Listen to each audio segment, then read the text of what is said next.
और क्या आप जानते थे जहाँ यूएसए में सिर्फ पहुँचने के लिए आपको पूरे 50,000 का फटका लग जाता है, वहीं अगर आप कंबोडिया घूमने जाओगे और आपकी जेब में सिर्फ 3,000 रुपए पड़े हैं तो भी आप आराम से वहाँ का मजा ले सकते हो। जी हाँ, पर ये ऐसा अकेला सस्ता देश नहीं है, क्योंकि आप मानोगे नहीं कि अगर आप भारत का 200 का नोट वेनेजुएला में लेकर चले गए ना, तो आपको रिटर्न में पूरे 12 लाख वेनेजुएलन बॉलीवर मिलेंगे। यानी भारत का रोडपति वेनेजुएला का करोड़पति।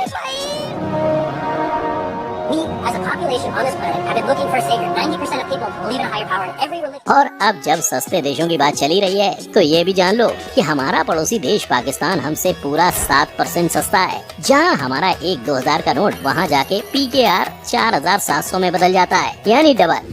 25 दिन में पैसा डबल। 25 दिन में पैसा डबल। ये स्कीम किसी अरे गहरे नत्थु गहरे के लिए नहीं है, इसके लिए बड़ी ऊंची पहचान चाहिए, ऊंची पहुंच चाहिए। तो आखिर एग्जैक्टली कितना रिच होगा एक भारतीय अगर वो इन कंट्रीज में पहुंच जाए? हम यही बात जानने जा रहे हैं in our today's video title 5 countries where Indians will feel rich. Number 1, Venezuela. जैसा मैंने आपको शुरुआत में ही बताया, कैसे एक इंडिया के रोडपति को वेनेजुएला में जाके फुल करोड़पति वाली फीलिंग आ जाएगी, क्योंकि यार अपने यहाँ का 1 रुपया वहाँ जाके पूरे 6,000 वेनेजुएलन बॉलीवर्स में बदल जाता है। जी हाँ, और ये वही देश है जहाँ 4 जन के परिवार को महीने की रोटी, कपड़ा, मकान का खर्चा बस 1,40,000 में पड़ता है, और सिर्फ एक सिंगल आदमी का खर्चा वहाँ 50,000 से भी कम होता है। यानी अगर देखा जाए तो अगर आपके पापा अंबानी नहीं है, फिर भी आप भारत के एवरेज सैलरी में वहाँ मस्त में गुजारा कर सकते हो। पर भैया अभी से अपना बोरिया बिस्तर पैक मत करने लगो, क्योंकि एक तरफ तो इनका करेंसी रेट हमसे इतना ज्यादा नीचे है, लेकिन दूसरी ओर इनकी महंगाई हमसे पूरी 2.7 गुना ज्यादा है। अब आई नो ये कॉन्सेप्ट आपको बहुत ही अजीब लग रहा होगा, लेकिन वेनेजुएला की आर्थिक अवस्था के पीछे का कारण कुछ और नहीं बल्कि इनकी हाइपर इन्फ्लेशन है। यानी जहां इस देश की 76.6% आबादी गरीबी में जी रही है, वहीं इनकी महंगाई रॉकेट की स्पीड से बढ़े जा रही है। जो महंगाई आज इतनी ज्यादा बढ़ चुकी है कि 9,986% इन्फ्लेशन रेट के साथ वेनेजुएला दुनिया के हाईएस्ट इन्फ्लेशन रेट में एकदम टॉप पर आता है। और वहाँ की इकोनॉमी की बर्बादी के आग में फ्यूल का काम करती है वहाँ की हैवी मनी प्रिंटिंग कंडीशंस, जहाँ आप मानोगे नहीं, उनके 10, 20 और 50,000 के नोटों के साथ ही गवर्नमेंट ने हाल ही में 1 करोड़ के नोट भी छपवाने शुरू कर दिए हैं। और इनकी ये हालत और भी बदतर होने जा रही है, क्योंकि ये देश इतने घाटे में चल रहा है कि इसे आए दिन दूसरे कंट्री से उधार लेना पड़ता है, जो बढ़ बढ़कर इतना ऊपर जा चुका है कि यूनिवर्सिटी ऑफ ऑक्सफोर्ड के अनुसार उनका कर्ज 15,000 करोड़ से भी ज्यादा का हो चुका है। Number 2, Vietnam.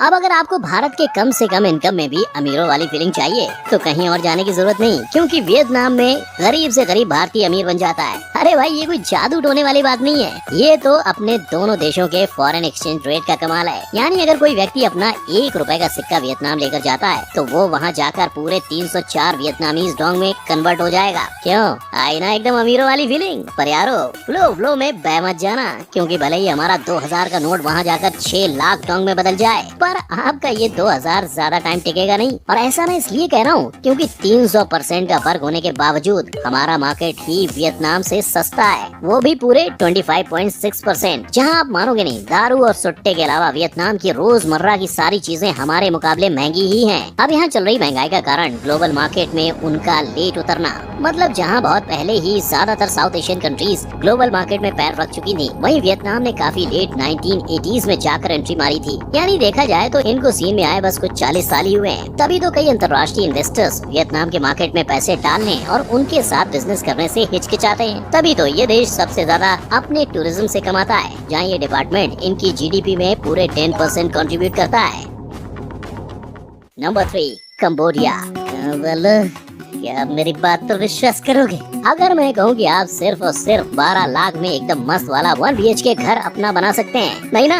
लेकिन मैं आपके साथ कोई फ्रॉड नहीं कर रहा हूँ, ये सच्ची में कंबोडिया में मुमकिन है। आप जहाँ की पब्लिक ही इतने ऐश में जी रही है, तो वहाँ अपने जैसे टूरिस्ट लोग तो मस्त राजा महाराजाओं जैसे जाएंगे, है ना? तभी तो कंबोडिया में एक दिन सफर करने के लिए अपने जेब में 3,000 भी हुए ना, तो हम मस्त में घूम फिर सकते हैं। यानी अगर हम इसी बजट को थोड़ा सिंप्लीफाई कर देते हैं तो कंबोडिया के 1 एक रात की चैन की नींद के लिए आपको बस 300 रुपए देने पड़ते हैं। अब जब कहीं घूमने जाओगे तो बस होटल रहकर तो वापस आ नहीं जाओगे, तभी तो यहाँ साइट सीइंग, ट्रांसपोर्ट और खाने पीने पर आपको ज्यादा से ज्यादा 2000 लगाने पड़ेंगे। यानी जहाँ एक तरफ दूसरे मशहूर एशियन टूरिस्ट डेस्टिनेशन हैं जैसे थाईलैंड और मालदीव्स में ट्रिप मारने में आपकी हवा टाइट हो जाती है, वहीं कंबोडिया में इनके मुकाबले आधे से भी कम प्राइस में आप घूम के वापस आ सकते हो, क्योंकि कंबोडिया थाईलैंड से पूरे 22.5% सस्ता है और ठीक उसी तरह मालदीव्स की तुलना में कंबोडिया पूरे 6.1% सस्ता है। और अब ऑब्वियस सी बात है कि जिस देश की पर कैपिटा इनकम बस 19,000 है तो उसे सबसे गरीब देशों की लिस्ट में शामिल किया ही जाएगा ना। लेकिन ये देश गरीबी से ही नहीं जूझ रहा है,